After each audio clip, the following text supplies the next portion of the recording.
You're not recognized, Senator. Senator Coons. You don't want her to answer that question?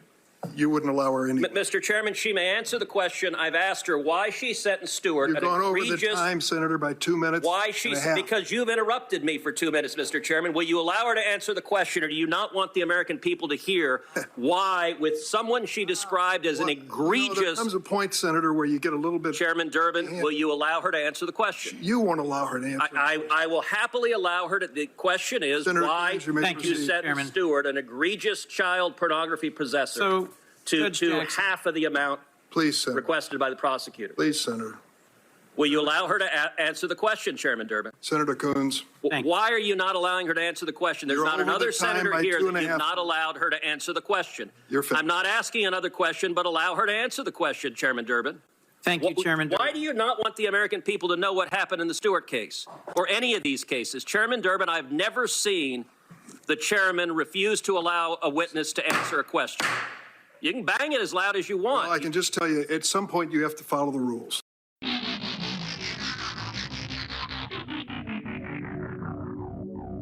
Hello and welcome to What the F*** Just Happened Today, your essential guide to the daily shock and awe in national politics. I'm Joe Amditis. Let's get to it.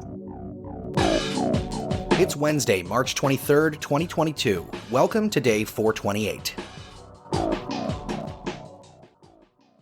The United States government formally accused Russia of committing war crimes in Ukraine 4 weeks after Russia launched its invasion. Secretary of State Antony Blinken said in a statement that based on information currently available, the U.S. government assesses that members of Russia's forces have committed war crimes in Ukraine, noting that many of the buildings that Russian forces have targeted are, quote, clearly identifiable as in use by civilians, end quote, both in Russian and in huge letters visible from the sky. The International Criminal Court on March 1st opened an investigation into possible war crimes in Ukraine. Meanwhile, Putin's press secretary refused to rule out the use of nuclear weapons in Ukraine. Dmitry Peskov said Putin would consider using nuclear weapons in the case of an existential threat for our country, adding that, quote, Putin intends to make the world listen to and understand our concerns, end quote.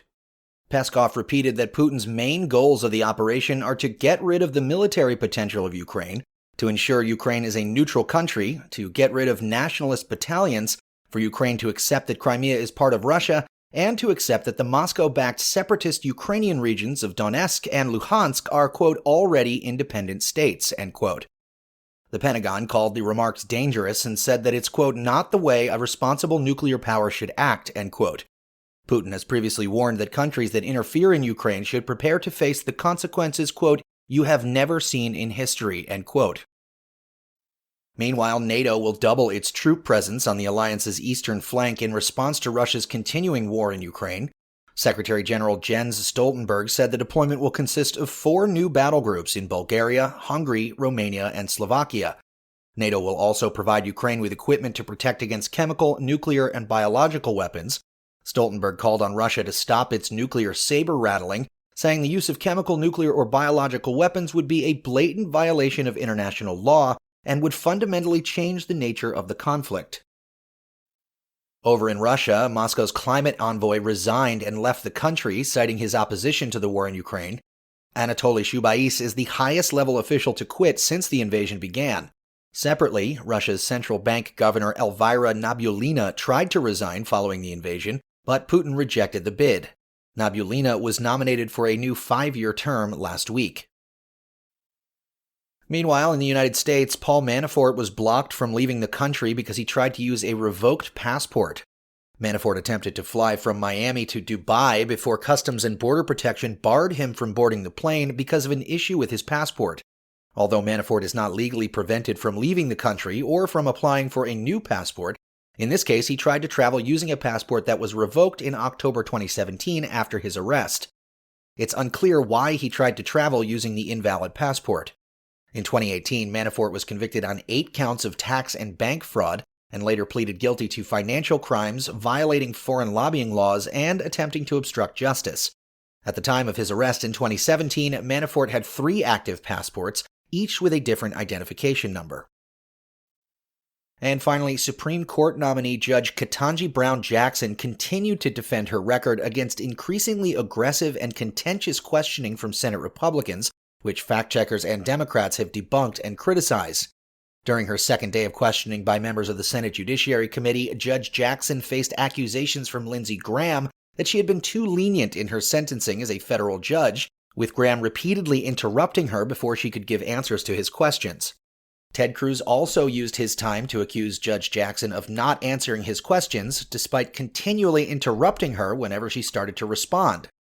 Marsha Blackburn also demanded that Judge Jackson provide a definition for the word woman, to which Jackson replied, "I'm not a biologist."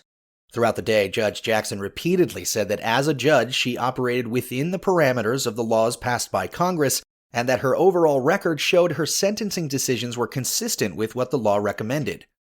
Republicans, meanwhile, have started pressuring Joe Manchin and Kyrsten Sinema to oppose Jackson's nomination in the divided 50-50 Senate. And in the polls, Gallup says 58% of Americans believe the Senate should confirm Judge Ketanji Brown Jackson to the Supreme Court.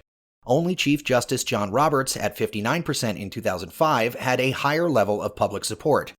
For comparison, 51% of Americans were in favor of Amy Coney Barrett's nomination, 45% supported Neil Gorsuch, and 41% were in favor of accused sexual predator Brett Kavanaugh's nomination. And the Associated Press says 40% of Americans say the U.S. should have a major role in the Russia-Ukraine war. In February, just before the invasion began, only 26% of Americans said the U.S. should have a major role in the conflict. That's all for now. You can find the links and sources for all of these stories on the main website. And as always, visit whatthefjusthappenedtoday.com for the latest news and headlines. Until next time, I'm Joe Amditas.